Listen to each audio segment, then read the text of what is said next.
Merci Seigneur, parce que l'heure de mon miracle a sonné. Gloire à toi Jésus. L'heure a sonné, nous élevons nos mains. L'heure a sonné, Jésus, visite nos vies. Oh, ouais, ouais. L'heure a sonné, nous élevons nos mains. L'heure a sonné, yeah. Jésus, Visite nos vies. oh, oh. C'est l'heure de la bénédiction de l'Éternel, celle qui n'est suivie au nom d'aucun chagrin. C'est l'heure de la bénédiction de l'Éternel, celle qui n'est suivie, non, non, d'aucun chagrin. Alléluia. Bien-aimés, je voudrais commencer ce moment et vous dire toute ma joie. En particulier à cause du cantique qui a été chanté à la fin. Vous voyez, c'est de cela que nous sommes en train de parler. Et c'est pour cela que nous avons cette rencontre. La gloire de Dieu ne se manifeste pas parce que nous ne savons pas faire les choses. Le cantique qui chantait, Jésus s'est levé et il s'est levé pour ta famille. Jésus s'est levé pour ton travail. Jésus s'est levé pour ta bénédiction. En tout cas, plusieurs choses. Mais ça, c'est de la louange. Mais cette louange doit venir de notre cœur. C'est ce qu'on a vu hier. Pendant que ce cantique est en train de passer, dans mon cœur, je vois Jésus qui s'est levé pour moi. Et quand je danse, je ne danse pas parce que le chanteur est trop fort. L'organisme, non, quand il joue, vraiment les sonorités là, ça me donne des émotions. Non, mais ma réjouissance est liée à la réalité spirituelle de la confession qui est en train d'être faite. Toutes les fois que vous êtes en train de louer ou adorer, comprenez que votre louange et votre adoration n'aura de sens que si elle prend sa source dans votre cœur. Alléluia. En principe, avec le cantique qu'il a donné pour terminer, notre journée est déjà gagnée. Oui, parce que c'est une œuvre de Dieu dont on parle. Et c'est ça l'objet de notre louange. Et Jésus se levait, oui, il se levait. Parce qu'il ne s'était pas levé quand Adam est tombé dans le péché et que toute sa descendance aussi est condamnée à la mort. Mais Jésus s'est levé. Et parce qu'il s'est levé, nous avons la victoire. Alléluia. Bien-aimés, nous avons besoin de comprendre ces choses. Et que notre cœur vive dans la réalité de ces choses. Dieu ne parle pas comme ça. Pourquoi il nous dit en 1 Thessaloniciens 5, verset 16, soyez toujours en joie. Toujours. Parce que Jésus s'est levé. Alléluia. Si Jésus s'est levé, personne ne peut le faire asseoir. Or, la Bible dit, il est la tête, nous sommes le corps. Donc, s'il est debout, nous aussi, on est debout avec lui. Voici les choses que nous devons croire. Et quel que soit ce que l'on vous dira, vous serez tranquille. C'est parce que, je suis désolé, mais il y a des niveaux. Au niveau de la révélation de la parole de Dieu. Mais comme les gens sont à un certain niveau, il faut les prendre au niveau dans lequel ils sont pour les aider à avancer. Donc, c'est normal qu'un certain nombre de choses continuent d'avoir cours, de se faire. Mais si vous avez le niveau de la révélation de Dieu, moi je ne fais rien en dehors de la parole de Dieu. Viens me dire que je suis programmé pour mourir dans les heures qui viennent. Je te dirai merci. Mais j'ai Jean 14, verset 1 qui me dit, ne vous inquiétez de rien, ou que votre cœur ne se trouble pas. Croyez en Dieu et croyez en moi. Cette seule parole me suffit. Parce que Dieu n'est pas un menteur. Il n'est pas mort pour des animaux. Il est mort pour les hommes que nous sommes. Donc, si tu as vu que je vais mourir dans 5 heures, si c'est la volonté de Dieu, Dieu ne va pas me dire. Il ne va pas te dire. Parce que ce que Dieu veut faire, quand il ne veut pas qu'on l'arrête, il ne dit pas à quelqu'un. Même quand il te parle, tu ne comprends pas. Pour dire que si tu as reçu, ce n'est pas la volonté de Dieu. Et parce que ce n'est pas la volonté de Dieu, Dieu passe par toi pour me dire voici ce que le diable veut faire. Mais entre Dieu qui te permet de voir et toi qui pries pour que ça ne se fasse pas, qui est le plus fort? Qui est le plus fort? C'est celui d'abord qui te permet de voir. Donc si tu t'appuies sur celui qui te permet de voir, ta prière, sache que c'est déjà fait. Soyons pleins de confiance. Alléluia. Et ce matin, vous êtes venus. N'ayez pas le sentiment d'être venu répondre à une convocation. D'être venu parce que vous respectez tellement le Père que comme le Père a dit de venir, c'est à cause de ça qu'on est venu. Et si c'est ça qui t'a fait venir, tu vas rater un moment de grâce et de bénédiction. Il nous arrive encore des choses parce que nous ne comprenons pas encore beaucoup de choses. Mais au fur et à mesure que nous comprenons, les choses deviennent plus claires. Parce que la compréhension est la lumière. La lumière, Jean chapitre 1, qui est la parole. Et cette lumière, quand elle luit, tout est dévoilé. Alors, il n'y a plus rien qui peut encore t'effrayer. Déjà est dans le cœur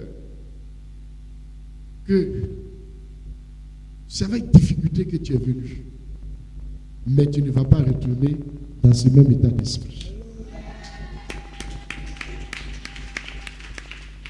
Alléluia!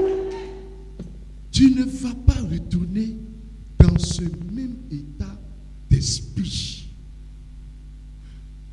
Tu es venu Parce que abattu à cause de tes circonstances qui ont pris le contrôle et qui ont dominé sur toi.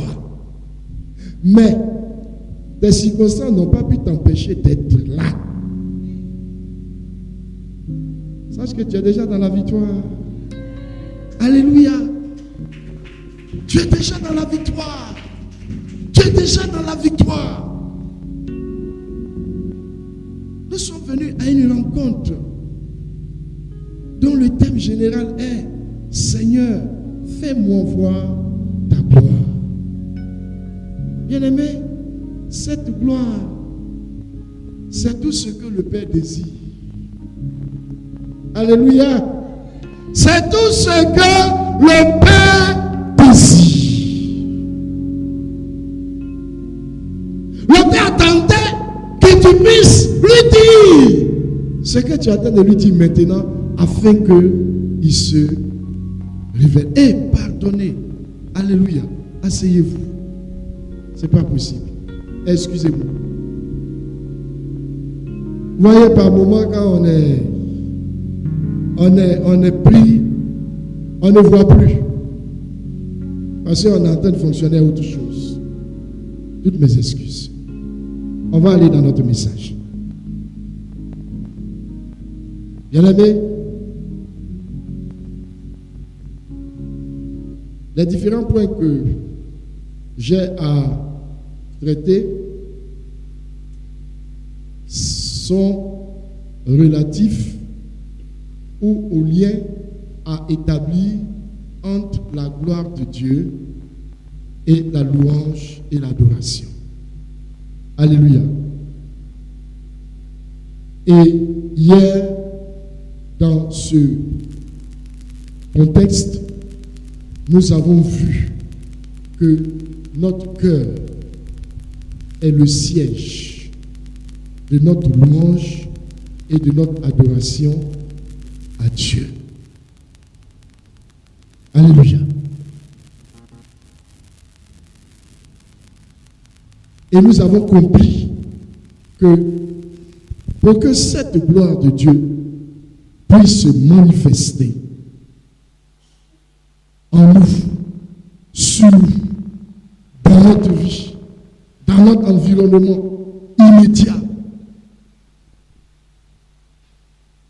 la louange et l'adoration que nous adressons à Dieu doit venir de notre cœur.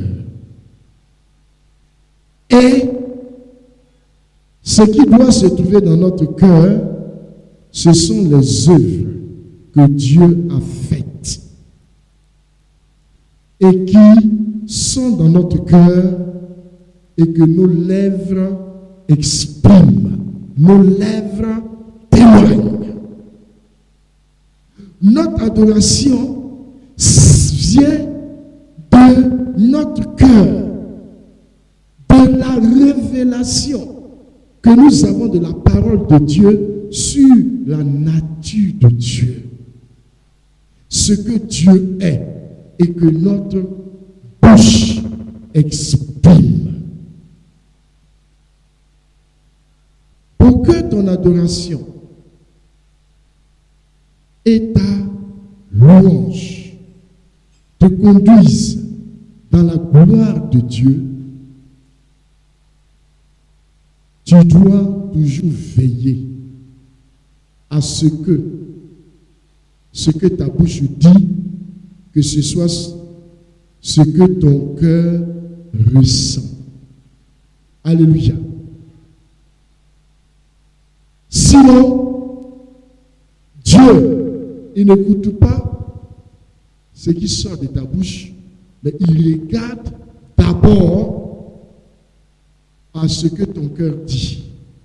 Quand ce que ton cœur dit est conforme, c'est-à-dire c'est la même chose que ce que ta bouche dit, alors le règne de Dieu vient sur toi. Parce que tu libères une proclamation et la puissance de Dieu se trouvant dans sa parole, cette puissance automatiquement agit à ton égard. Alléluia. C'est ce que nous avons vu hier. Aujourd'hui, nous allons comprendre que la louange et l'adoration ne sont pas une option pour le chrétien. La louange et l'adoration ne sont pas une option pour le chrétien. C'est le titre. En d'autres termes, louer, adorer Dieu, je n'ai pas le choix. Pour dire, par moment, quand j'en ai envie ou je le ressens, je le fais. Quand je n'en ai pas envie, je ne le ressens pas, je ne le fais pas. Non, pour le chrétien, c'est notre première relation avec Dieu. Alléluia. Nous allons lire un texte tiré du livre de Deutéronome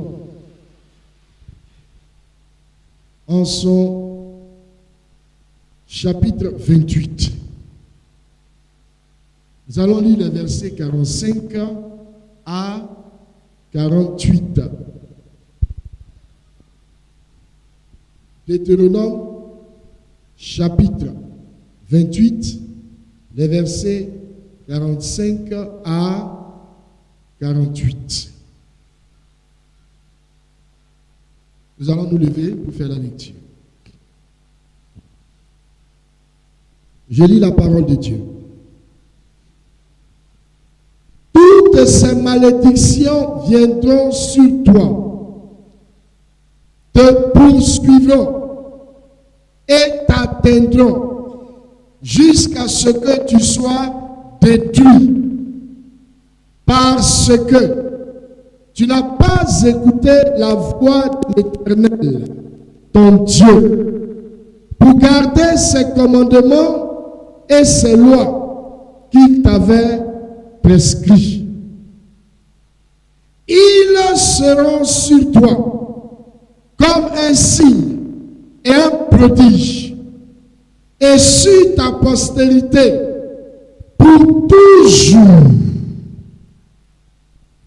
Parce que tu n'as pas servi l'Éternel, ton Dieu, dans la joie et l'allégresse de cœur, pour l'abondance de toutes choses. C'est pourquoi tu serviras les ennemis que l'Éternel enverra contre toi, dans la faim, la soif, la nudité et le manque de toutes choses, et il mettra un joug de fer sur ton cou, jusqu'à ce qu'il t'ait détruit. Amen. Nous pouvons nous asseoir. Voici un texte que on ne souhaiterait pas entendre. Alléluia. Un texte qu'on pourrait qualifier de malédiction. Mais d'abord, rassurez-vous, ces paroles-là ne s'adressent pas à vous. Alléluia. Ces paroles-là s'adressent, c'est Moïse qui est en train de parler aux Juifs. Alléluia. Donc, ça ne s'adresse pas à toi. Ce matin, je ne suis pas venu pour prononcer ces paroles que tu as entendues sur toi. Non. Mais je vais te donner la raison de ce choix. Pourquoi je vais utiliser cette parole pour l'échange que nous allons avoir. Lorsque nous prenons notre Bible dans le livre de 2 Timothée, en son chapitre 3, les versets 16 à 17, voici ce que Paul dit. 2 Timothée 3, les versets 16 à 17. Toute écriture est inspirée de Dieu et utile pour enseigner, pour convaincre, pour corriger, pour instruire dans la justice, afin que l'homme de Dieu soit accompli et propre à toute bonne œuvre. Alléluia. Alors, mes bien-aimés, c'est vrai que ce passage ne s'adresse pas à nous, mais Dieu a voulu que nous puissions avoir cela dans notre Bible afin qu'elle puisse nous servir d'enseignement. Et que par elle, Dieu puisse nous convaincre, nous corriger et nous instruire dans la justice. Alléluia. Qu'il puisse nous instruire dans la justice. Revenons donc à notre texte d'ouverture. Deutéronome 28, les versets 45 à 48. Les enseignements que nous devons tirer de ce passage sont en rapport avec la louange et l'adoration, à travers lesquels la gloire de Dieu se manifeste. Alléluia. Premier enseignement.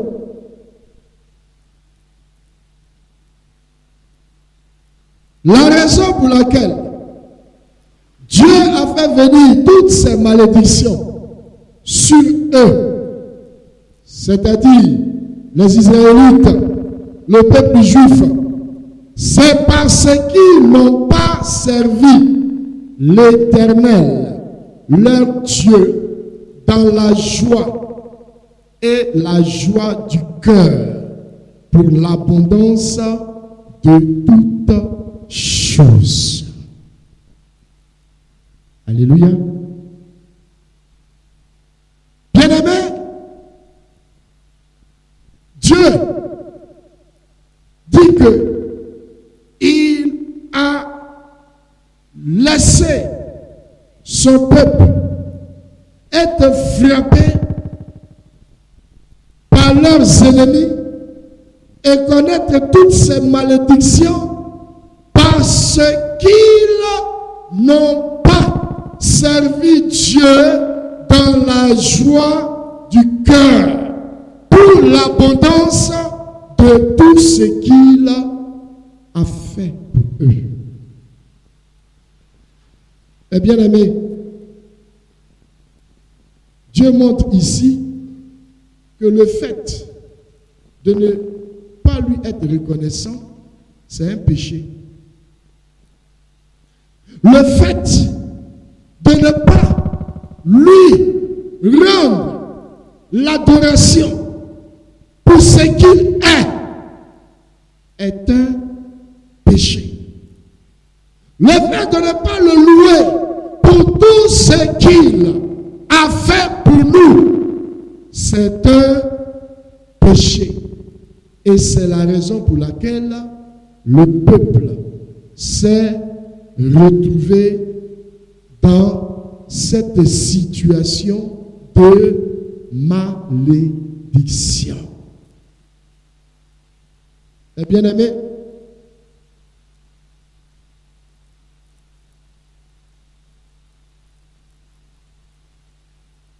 la plupart du temps,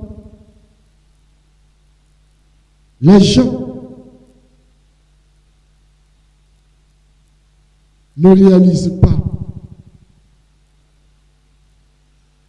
la bonté de Dieu à leur égard.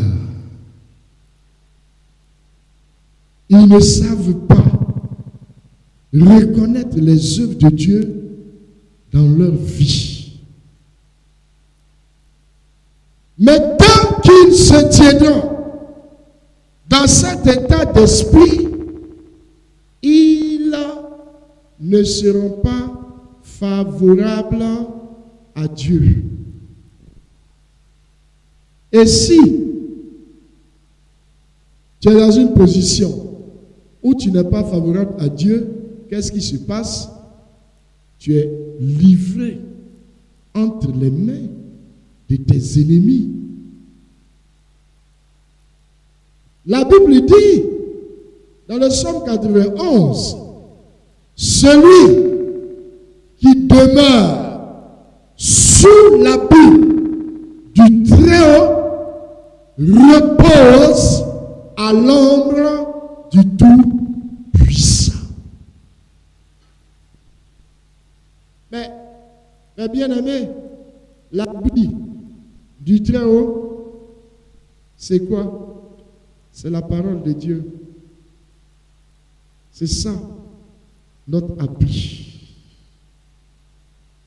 La parole qui vient de Dieu, c'est elle qui nous dit tous les engagements de Dieu envers nous.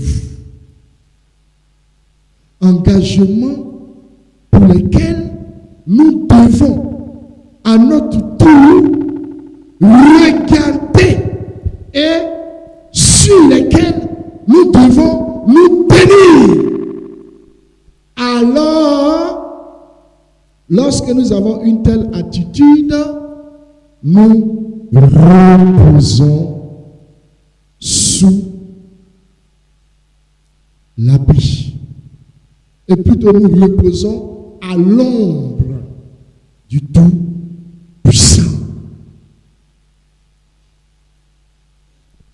Bien-aimés, le fait de ne pas laisser couler naturellement la louange, l'adoration à Dieu nous met dans une position de désobéissance.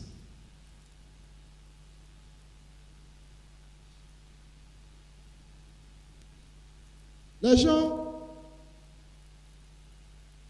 sont prêts pour louer Dieu lorsqu'il vient de se passer quelque chose d'intéressant, de bien dans leur vie. Alléluia. Alors, ils sont très contents. Mais quand les choses ne se passent plus bien dans leur vie, ils deviennent amers, mécontents. Et si vous les invitez à louer Dieu, peut-être par respect pour vous, ils diront, oh oui, Dieu, tu es grand, Dieu, tu es fort. Mais dans leur cœur, qu'est-ce qu'il a fait pour moi, celui-là? Frère, la Bible dit que Dieu regarde dans nos cœurs. Ce n'est pas ce que tu sors dans ta bouche que lui regarde. Alléluia. C'est d'abord la source qui inspire les paroles qui sortent que Dieu regarde. Et tu n'as pas la force pour le louer, pour l'adorer, parce que ça ne va pas. Alléluia. Ça ne va pas. Et tu ne le loues pas. Si je te pose la question, est-ce parce que Dieu n'est pas fort? Est-ce que tu pourras me répondre par l'affirmative? Est-ce que tu le pourras? Tu pourras me dire oui, Dieu n'est pas fort. Est-ce que tu le pourras? Non. Alors, si à l'intérieur de toi, tu reconnais que Dieu est toujours fort et cependant tu te trouves dans cette situation, il faut louer Dieu parce que ce n'est pas à cause de Dieu, c'est à cause de toi-même. Faut acclamer le Seigneur. Tu n'acclames pas le Seigneur parce que c'est à cause de toi-même que tu te trouves dans cette situation. Mais au moins, acclame-le parce que c'est le début de la solution pour toi. De réaliser que le changement est maintenant à ta portée. Tu as pensé que c'était une affaire de Dieu, mais Dieu dit ce n'est pas une affaire de moi. Je reste le même. Je ne change pas. Et ma parole demeure. Celui qui demeure sous l'abri du Très-Haut. As-tu demeuré sous l'abri du Très-Haut? C'est tellement facile de ramener les choses vers Dieu. Mais commence par te sonder pour voir si tu as fait ce qu'il t'a demandé de faire. Si vraiment tu l'as fait, sa parole qui ne ment pas, tu vas reposer à l'ombre du Tout-Puissant. Bien-aimé,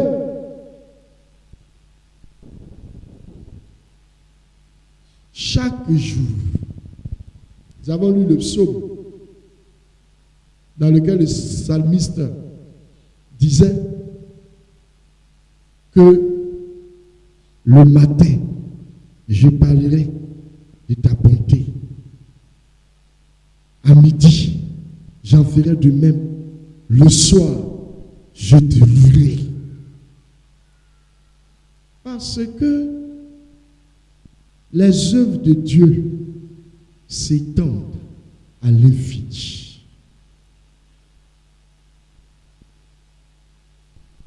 Et tant que nous resterons dans cette révélation,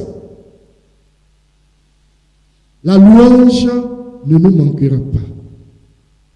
Quand vous prenez le livre de Lamentation, Lamentation, je prends son chapitre 3, dit « Les bontés de l'Éternel se renouvellent chaque matin. Et ses compassions ne sont pas à leur terme. » Chaque jour, Dieu est bon pour moi. Voici la raison de ma louange. Mais si je ne sais pas le reconnaître, je ne sais pas le voir, alors ce que je vois, c'est ce que je vais subir. Puisque il t'apporte ses bontés chaque matin. Et toi, tu dis, tu ne vois pas. Ce que toi, tu vois, c'est le malheur dans lequel tu es là. C'est ça que tu vois. Mais c'est ce qui va t'arriver. Et Dieu n'y pourra rien. Bien-aimé, la louange et l'adoration ne doivent jamais nous manquer, quelles que soient les situations ou les circonstances dans lesquelles nous pouvons nous trouver.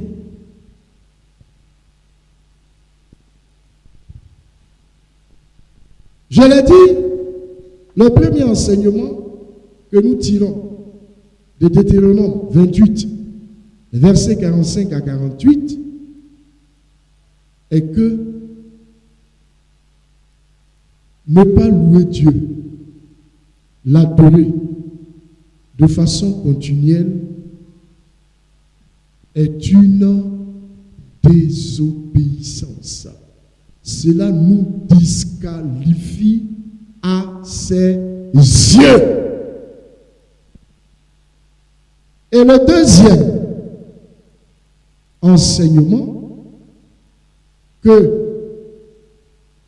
nous tirons de ce passage, qui a une conséquence du premier, c'est que la louange et l'adoration n'est pas ou ne sont pas facultatives.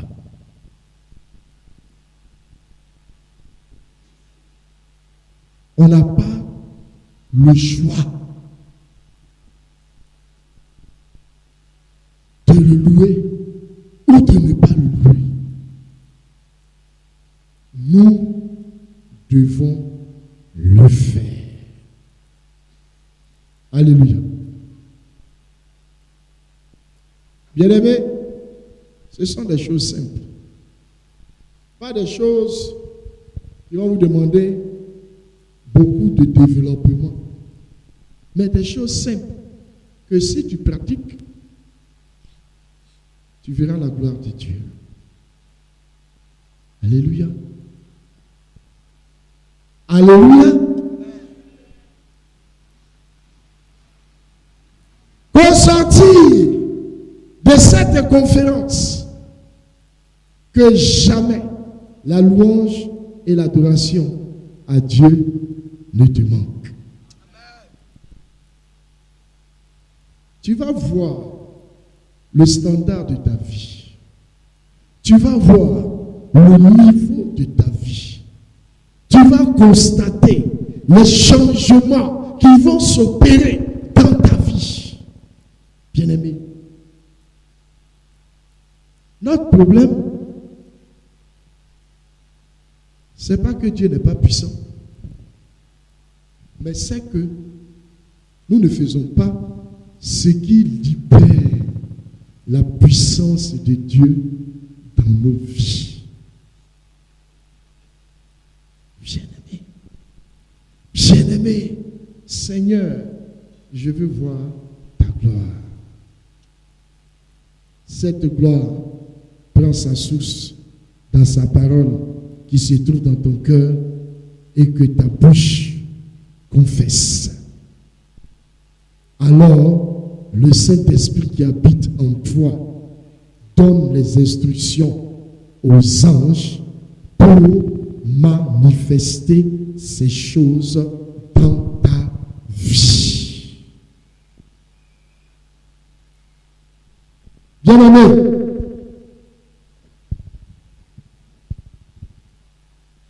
mettez en pratique ce que vous recevez. Les changements, vous allez les constater. Les changements vont être des choses qui vont couler de façon naturelle pour vous.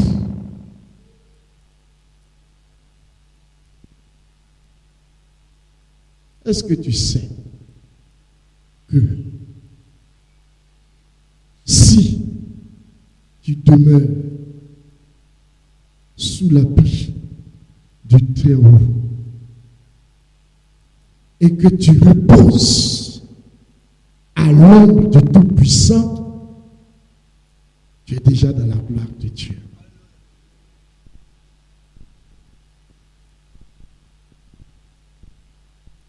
Bien-aimé, Dieu est digne de notre louange.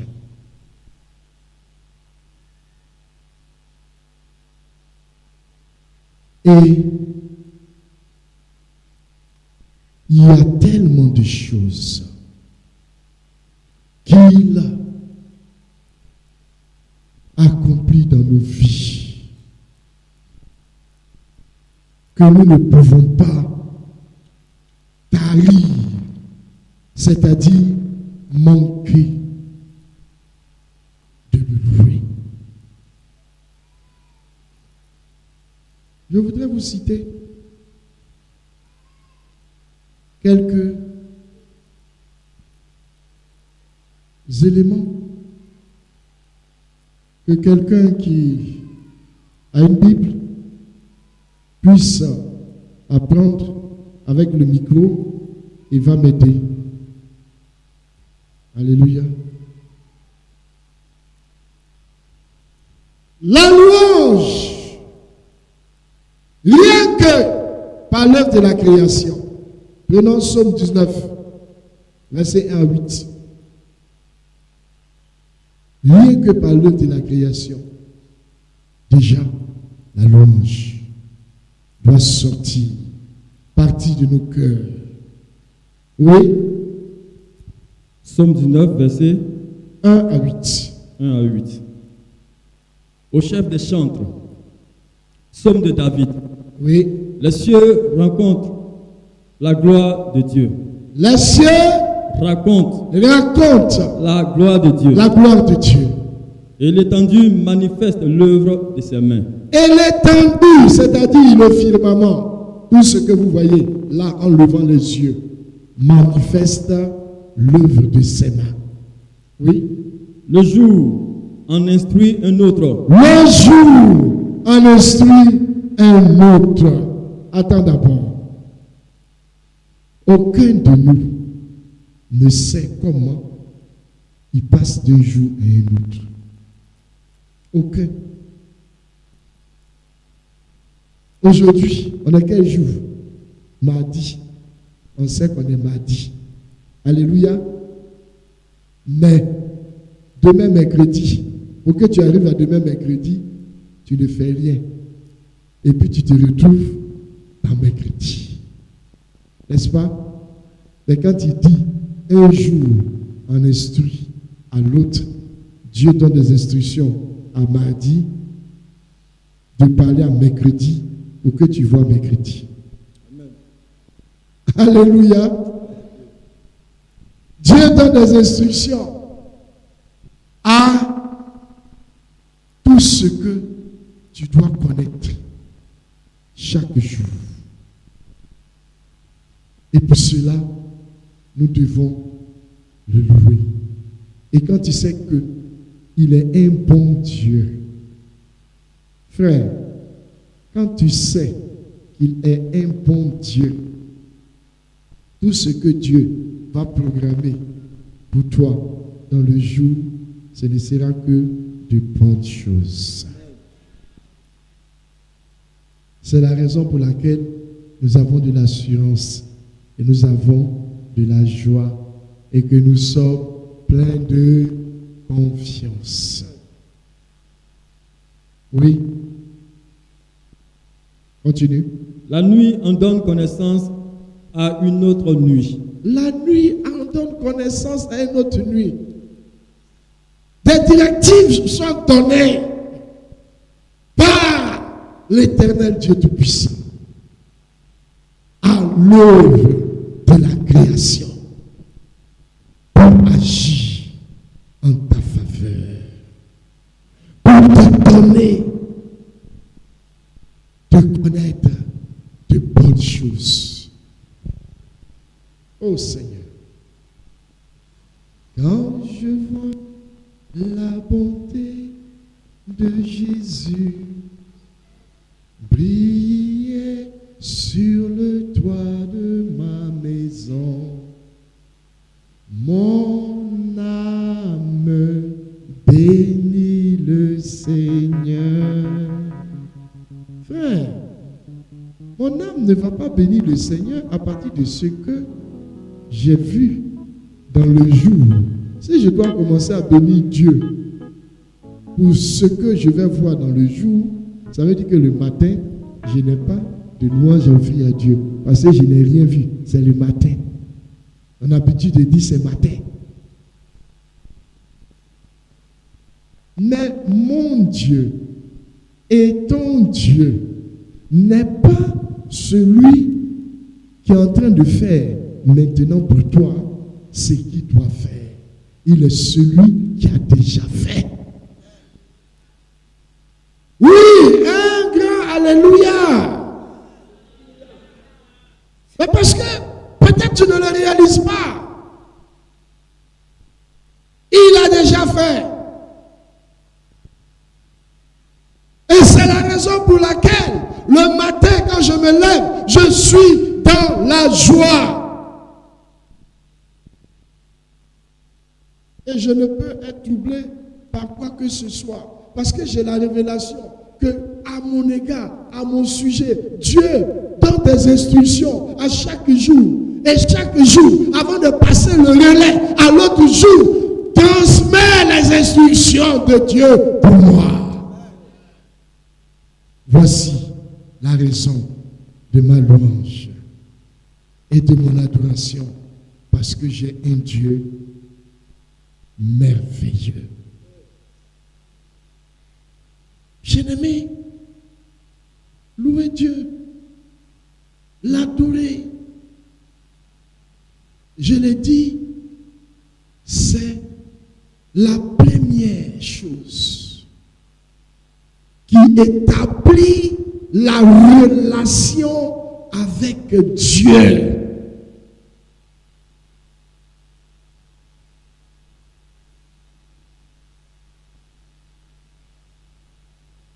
Nous sommes très contents quand nos enfants, on a dormi la nuit, le matin, ils se réveillent et ils viennent, ils frappent à notre porte. Ils disent bonjour papa, bonjour maman. Alléluia. Ça nous fait plaisir parce que ces enfants-là viennent nous rendre la reconnaissance. C'est une façon de nous louer. Alléluia. Il vient saluer son bienfaiteur. Dieu a besoin que nous venons, nous aussi, comme les fils, les filles d'un père, le matin, frapper à sa porte, entrer et dire papa, je t'aime.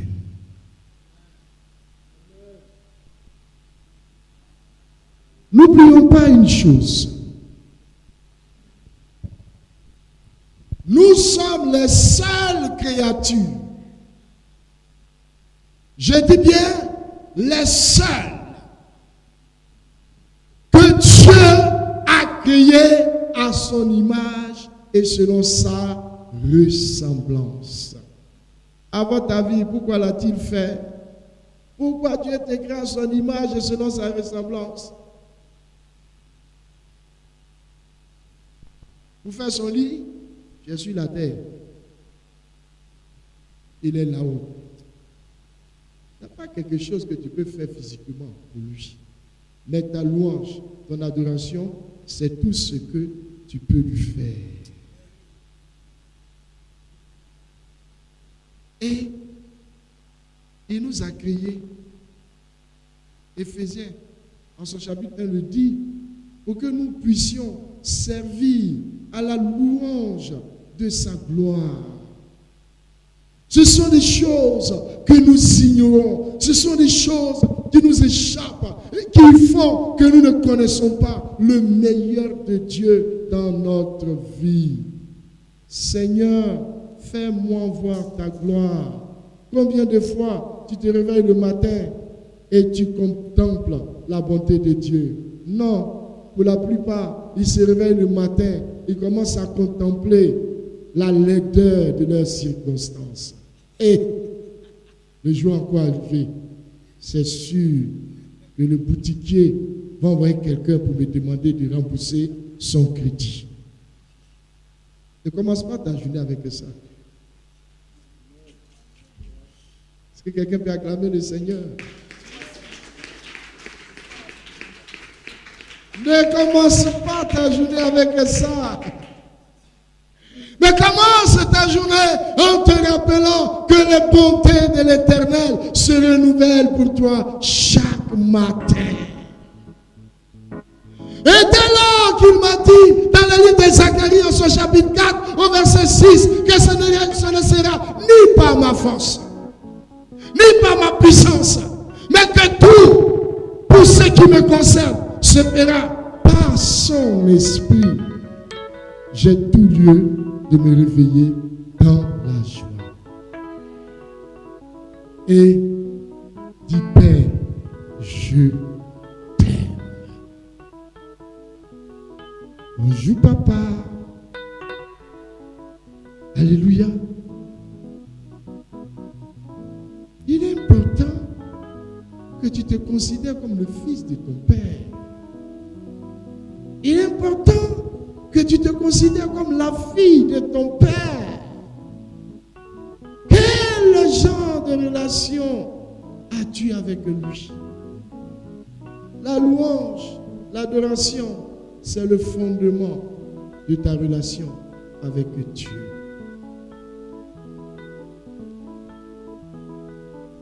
Si ces choses sont dans ton cœur et que ces choses sont ce que ton cœur lui exprime chaque matin, je peux te garantir que chaque jour sera un autre jour pour toi. Il sera différent des précédents parce qu'il a donné des instructions en sorte que le jour que tu viens de passer a passé le relais à l'autre jour qui est chargé aussi d'exécuter en ta faveur les bons projets que Dieu a préparés pour toi. Il le dit dans le livre de Jérémie, en son chapitre 29, ce sont des projets de paix et non de malheur, pour te donner un avenir et de l'espérance.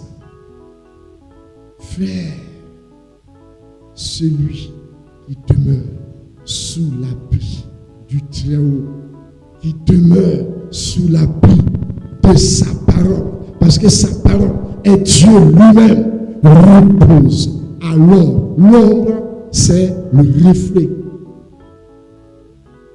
que l'on donne ou qui est donné. Ça veut dire quoi? Ces œuvres que tu vas contempler dans ta vie.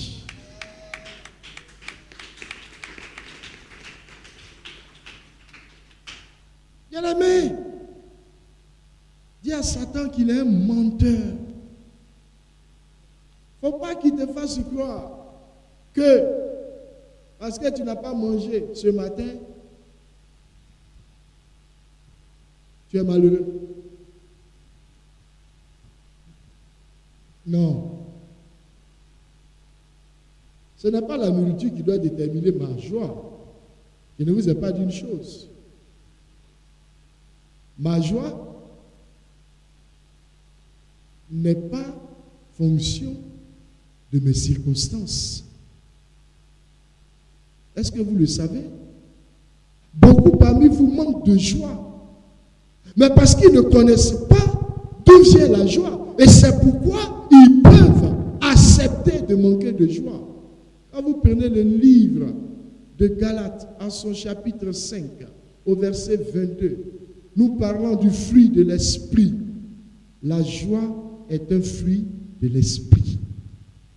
Et donc quand je suis en joie, ce n'est pas parce qu'on m'a fait une promesse, mais je suis en joie à cause du Saint-Esprit qui habite en moi et dans lequel se trouve la joie. Joie et joie, mon cœur est dans la joie. Joie, joie, mon cœur est dans la joie. Jésus, mon roi, est tout pour moi. Et voilà pourquoi mon cœur est dans la joie. Et voilà pourquoi mon cœur est dans la joie. Parce que si tu dois être en joie, à cause des 10 000 qui sont dans ta poche aujourd'hui, sache que les 10 000 ne seront pas dans ta poche maximum dans 3 jours. Et s'ils n'y sont plus, ce qui faisait l'objet de ta joie a disparu. Jésus a dit dans le livre de Jean, je crois, au chapitre 14, je vous donne ma paix. Je ne vous la donne pas comme le monde. Alléluia. Mais la paix, c'est encore le fruit de l'esprit. Je ne suis pas en paix parce qu'il n'y a pas de guerre en Côte d'Ivoire. Non. Moi, je suis en paix parce que j'ai le Saint-Esprit en moi. Et le Saint-Esprit en moi produit la paix. Alléluia. Et parce que je sais l'alliance que j'ai avec Dieu à la lumière de sa parole, je ne peux pas manquer de paix. Quand vous savez ces choses, la louange, l'adoration ne peuvent pas vous manquer. Et plus vous vivez dans cette réalité spirituelle, elle finit par prévaloir sur vos circonstances et sur votre condition. Tu n'as pas appelé, ou je dirais mieux, tu n'as pas été créé pour charger problème. C'est quelqu'un qui m'entend? Tu n'as pas été créé pour charger problème.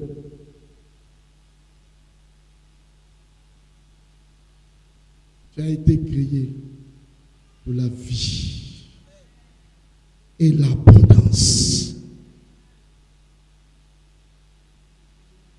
C'est celui qui n'est pas sous le règne de Dieu qui est sous un autre règne et donc qui va charger problème.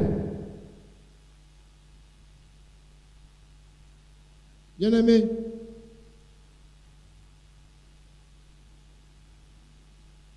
nous avons tellement de raisons. Mais je ne voudrais pas que nous puissions continuer de parler parce que vous avez déjà compris. Alléluia. Mais plutôt que nous puissions saisir le temps qui nous reste avant de passer à un autre moment pour ensemble rattraper ce qu'on n'a pas fait. Parce que le matin,